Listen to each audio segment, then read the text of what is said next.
Disney baru-baru ini membuat kaget banyak orang atas move bisnisnya dengan mengakuisisi 21st Century Fox. Nilai akuisisinya nggak tanggung-tanggung, yaitu senilai 71,3 miliar US dollar.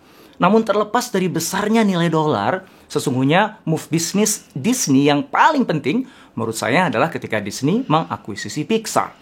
Move itu bukan hanya menyelamatkan Disney Animation Studios dan meneguhkan strategi ekspansi bisnis Disney ke depannya, namun yang lebih menarik lagi, proses akuisisi yang melibatkan dua tokoh besar dalam industri yaitu Bob Iger dan Steve Jobs itu penuh dengan drama yang bukan hanya seru dan mengharukan, namun juga penuh dengan pelajaran. Seperti apa sih kisahnya dan apa pelajarannya? Yuk kita cari tahu.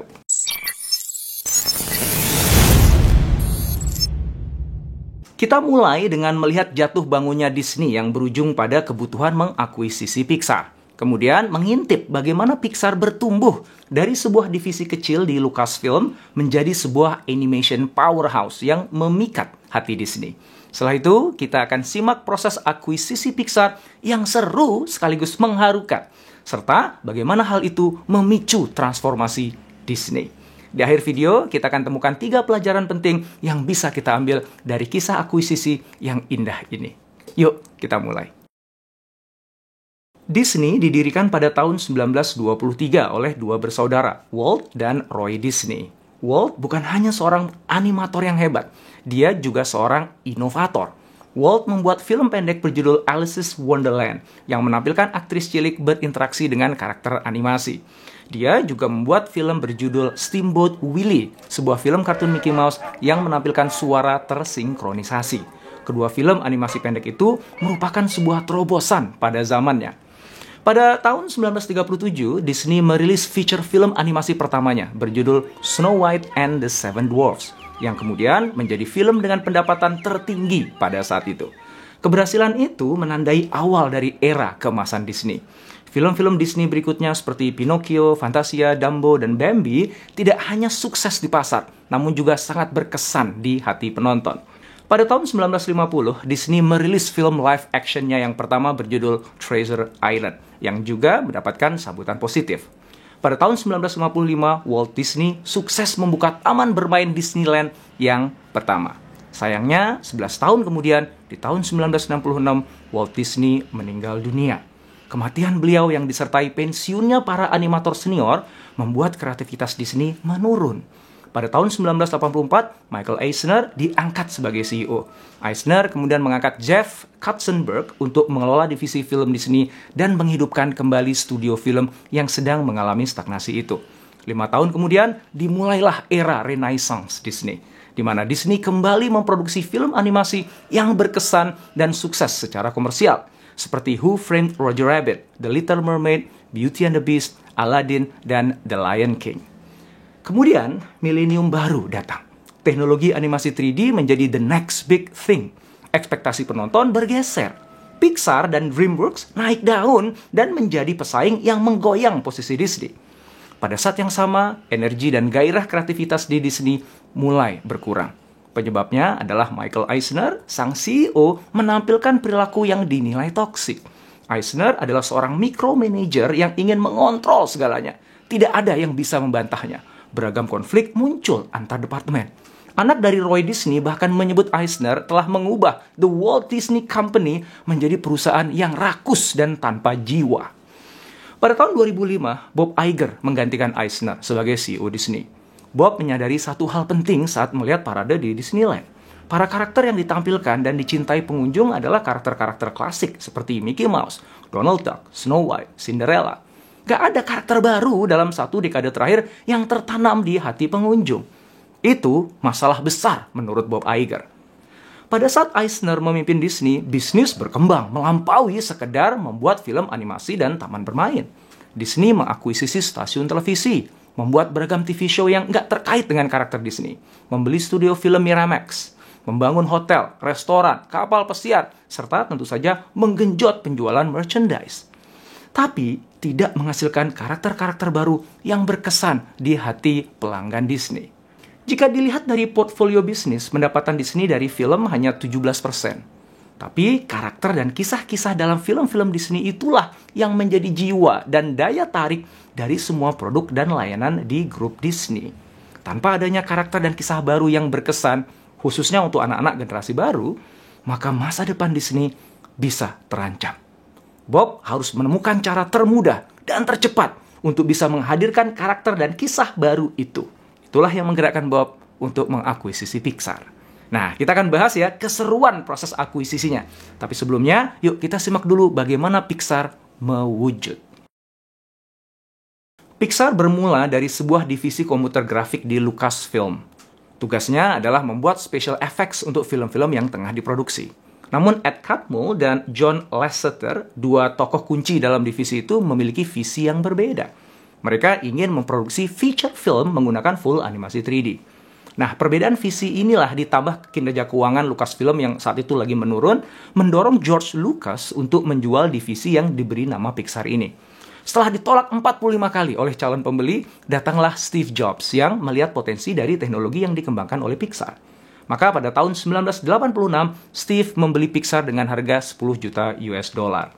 Karena keterbatasan teknologi saat itu, maka keinginan para founder Pixar untuk membuat feature film berbasis animasi 3D terpaksa harus ditunda. Untuk membiayai perusahaan, Pixar menjual hardware dan software pembuat animasi komputer. Salah satu pembelinya adalah Walt Disney Studio, yang saat itu juga tengah mengembangkan film yang menggunakan animasi komputer.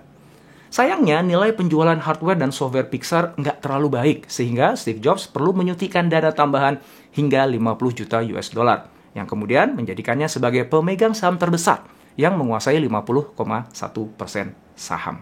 Di tahun 1991, Pixar mendapatkan kontrak dari Disney untuk membuat 3 film animasi komputer senilai 26 juta US dollar. Pixar menulis cerita dan memproduksi filmnya, sementara Disney menyediakan dana dan distribusi. Film pertamanya adalah Toy Story yang dirilis di tahun 1995 dan langsung jadi hit.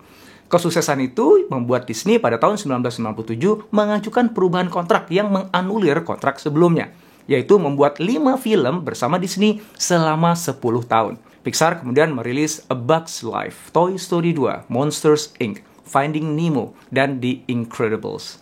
Semua film itu sukses besar di pasaran. Kesuksesan kelima film tersebut jadi penyelamat bagi Disney yang saat itu divisi animasinya tengah terjadi stagnasi kreativitas. Namun, di balik layar kesuksesan itu muncul ketegangan antara Steve Jobs dan Michael Eisner. Steve merasa kontrak kerjasamanya nggak adil dan meminta untuk direvisi. Sementara Eisner punya pandangan berbeda dan tidak bersedia merevisi. Ketegangan dari dua CEO yang terkenal keras kepala itu semakin meruncing dan berakhir pada rusaknya hubungan Pixar dengan Disney. Nah, dengan latar belakang situasi itulah kemudian Bob Iger, CEO Disney yang baru, melihat Pixar sebagai solusi untuk masa depan Disney. Bob Iger perlu segera mengembalikan kejayaan Disney Animation. Dia punya 3 opsi. Pertama, tetap mengandalkan manajemen saat ini dan berharap mereka berubah menjadi lebih baik. Dan kedua, cari orang lain yang lebih capable untuk gantikan manajemen saat ini. Dan ketiga, mengakuisisi perusahaan animasi yang sudah terbukti hebat, seperti Pixar. Di hari kedua, sejak diangkat sebagai CEO, Bob mendatangi Dewan Direktur dan mengusulkan opsi yang ketiga. Sebuah usulan yang mengagetkan seluruh anggota Dewan. Sejak awal, Bob tahu sih bahwa meyakinkan Dewan akan jadi tantangan. Tapi tantangan yang paling besar adalah justru meyakinkan Steve Jobs untuk bersedia menjual Pixar ke Disney. Bob Iger kemudian menelpon Steve Jobs, memperkenalkan diri sebagai CEO barunya Disney. Steve merespon dengan gaya khasnya. Sudah berapa lama Anda jadi orang nomor 2 di Disney? Apa yang membuat Anda merasa bisa melakukan pekerjaan yang lebih baik dari pendahulu Anda yang saya nggak sukain itu? Nyesek juga ya, sepertinya digituin sama Steve Jobs. Tapi Bob nggak menyerah. Dia tetap pada keputusannya untuk mengakuisisi Pixar. Setelah perjuangan panjang, akhirnya Dewan Direksi menyetujui rencana akuisisi Pixar. Maka sekarang Bob tinggal meyakinkan Steve. Maka Bob memberanikan diri untuk kembali menghubungi Steve. Dengan jantung berdebar, Bob berkata, "Hai Steve, saya punya ide gila nih." Steve menjawab, "Saya suka ide gila. Apa yang ada dalam pikiranmu?" Bob menelan ludahnya sebelum kemudian berkata, "Saya ingin membeli Pixar." Steve terdiam. Bob menahan napasnya. "Silakan datang ke kantor saya. Kita bicarakan hal itu di sana." Bob menghela nafas lega. Tidak lama setelah itu, kedua tokoh industri itu bertemu di boardroom Apple yang luas. Steve berdiri di depan whiteboard besar, menulis pros dan cons dari akuisisi Pixar oleh Disney. Keduanya terlibat diskusi yang serius. Steve merinci banyak sekali cons dan hanya sedikit pros. Bob mulai khawatir. Kemudian Steve berkata, walaupun sedikit, manfaat dari pros ini melampaui risiko cons-nya. Saya akan bicarakan ini dengan partner saya. Dan saya akan informasikan keputusannya pada Anda dalam waktu dekat. Steve Jobs, Ed Catmull, dan John Lasseter akhirnya setuju menjual Pixar ke Disney dengan 2 syarat. Pertama, Pixar akan beroperasi secara mandiri dan terpisah dari Disney Animation Studios. Dan kedua, Disney akan menghormati dan menjaga budaya kerja di Pixar seperti apa adanya. Bob Iger setuju. Maka pada tahun 2006 terjadilah kesepakatan akuisisi senilai 7,4 miliar US dollar. Jumlah yang sangat besar pada saat itu. Yang untuk menutupinya, Pixar harus merilis 70 film blockbuster. Namun tentu saja akuisisi itu punya nilai strategis bagi Disney yang jauh melampaui nilai penjualan film-filmnya. Ada satu kejadian yang mengharukan. Hari itu Bob Iger akan mengumumkan rencana akuisisi Pixar oleh Disney. Puluhan reporter sudah berkumpul ketika Steve memanggil Bob seraya berbisik. Saya perlu memberitahumu sesuatu. Steve mengajak Bob berjalan menuju taman.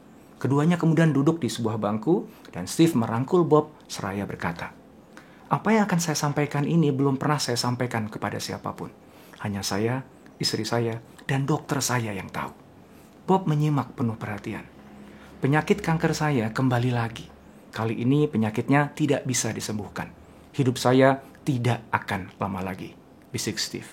Bob tersendak, kemudian bertanya, berapa lama? 5 tahun, jawab Steve.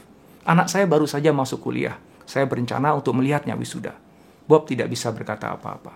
Dan Steve meneruskan, alasan saya menyampaikan ini padamu adalah karena saya ingin memberikan kamu kesempatan untuk mundur dari kesepakatan ini. Jika menurutmu itu yang terbaik. Hari itu, Bob Iger mengumumkan pada dunia tentang akuisisi Pixar oleh Disney. Dan tepat 5 tahun kemudian, Steve Jobs meninggal dunia. Langkah pertama Disney setelah mengakuisisi Pixar adalah menjadikan John Lasseter sebagai Chief Creative Officer di Pixar, sekaligus di Disney Animation Studios.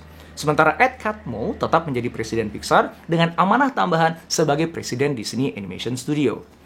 Sejak itu, angin perubahan berhembus di Disney. Catmull dan Lasseter mendorong semua orang untuk bebas berpendapat dan mengejar kreativitas tanpa hambatan. Mereka membentuk Story Trust dalam Disney, sebuah versi ringan dari Brain Trust yang dimiliki Pixar, di mana semua sutradara, penulis, storyboard artist secara reguler saling mereview proyek film yang tengah digarap koleganya dengan memberi catatan secara jujur. Ini sangat berbeda dari pendekatan tradisional Hollywood di mana para eksekutif studio mengatur, bahkan kerap kali mendikte proses kreatif pembuatan sebuah film. Selain perubahan dalam proses kreatif, akuisisi Pixar juga berpengaruh pada pengembangan cerita dan karakter tokoh Disney. Ada perbedaan tema cerita antara Pixar dengan Disney. Glenn Keane, animator senior dari Disney, mengatakan, jika kita mensarikan film-film Pixar ke dalam sebuah frase, maka frasenya adalah, wouldn't it be cool if... Bukankah akan keren jika... Sementara sari dari film-film Disney adalah once upon a time, pada suatu ketika. Film Disney adalah sebuah dongeng, sementara film Pixar mengajak kita melihat dunia yang berbeda. Bagaimana ya jika mainan anak hidup dan bergerak ketika kita nggak ngeliat? Bagaimana ya jika monster menakutkan mengasuh seorang anak kecil? Bagaimana jika seekor tikus ingin menjadi chef terkenal? Perbedaan perspektif itu membuka Disney pada gagasan-gagasan cerita baru yang orisinal. Disney juga mendefinisikan ulang arti seorang putri atau princess. Disney Princess tidak lagi ditampilkan sebagai sosok perempuan kulit putih yang rapuh dan memerlukan pertolongan dari seorang laki-laki tampan yang perkasa. Kini Disney Princess adalah sosok perempuan percaya diri dari berbagai etnis yang mampu menyelesaikan masalahnya sendiri, serta menyelamatkan dunia dalam prosesnya.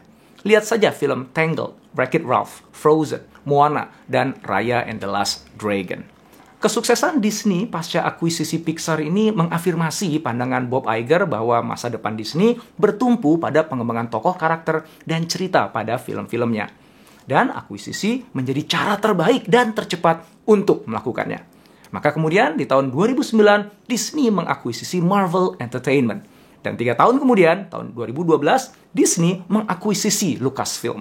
Dengan ratusan karakter, cerita, dan semesta yang kini dimiliki, Disney memiliki ruang bertumbuh yang hampir tidak terbatas. Ada 3 pelajaran penting yang bisa kita ambil dari kisah akuisisi ini. Yang pertama, semua harus menang. Akuisisi merupakan proses yang nggak mudah. Konflik kerap kali muncul. Tapi itu tidak terjadi di bawah kepemimpinan Bob Iger. Bob punya pendekatan yang berbeda dalam bernegosiasi. Conventional wisdom mengatakan bahwa kita harus punya kartu as yang disimpan sebagai leverage, sehingga memberikan posisi tawar yang kuat saat negosiasi. Bob justru membuka semua kartunya pada Steve Jobs. Total transparency. Hal itu mendorong Steve juga melakukan hal yang sama. Gak ada yang ditutupi. Semuanya dikaji. Sehingga, meminjam istilah dari Stephen Covey, win-win or no deal. Kedua, pertahankan budaya yang baik. Jika sebuah perusahaan secara konsisten melahirkan hit demi hit, maka jelas itu bukan keberuntungan. Pasti ada sesuatu dalam perusahaan yang memungkinkan itu terjadi. Riset menunjukkan biasanya itu adalah budaya perusahaan. Budaya mendikte perilaku karyawan. Perilaku menentukan karya dan kinerja. Maka Bob tidak berpikir panjang ketika Steve meminta jaminan bahwa budaya Pixar tidak boleh diintervensi. Karena justru budaya Pixar itulah yang membuat investasi senilai 7,4 miliar US dollar menjadi layak. Ketiga, hadirkan kerendahan hati. Alih-alih mendikte perusahaan yang diakuisisi, Disney justru meminta dirinya diintervensi. Ini luar biasa. Disney yang dikdaya bersedia merendahkan hatinya untuk diajari oleh perusahaan yang lebih kecil dan lebih muda. Disney nggak malu untuk belajar, berubah, dan mentransformasi dirinya. Disney bahkan melepaskan egonya untuk mendefinisikan ulang bagaimana mereka membangun cerita dan tokoh karakternya. Padahal selama ini, cerita dan tokoh karakter itulah yang justru jadi legasinya Disney. Nah, itulah 3 pelajaran yang saya dapatkan. Bagaimana dengan Anda? Apa pelajaran yang Anda dapatkan dari kisah akuisisi Pixar oleh Disney ini? Tulis jawabannya di kolom komen di bawah ya, kita diskusi. Jika Anda menemukan video ini bermanfaat, silahkan subscribe, like, dan jangan lupa untuk nyalakan notifikasinya.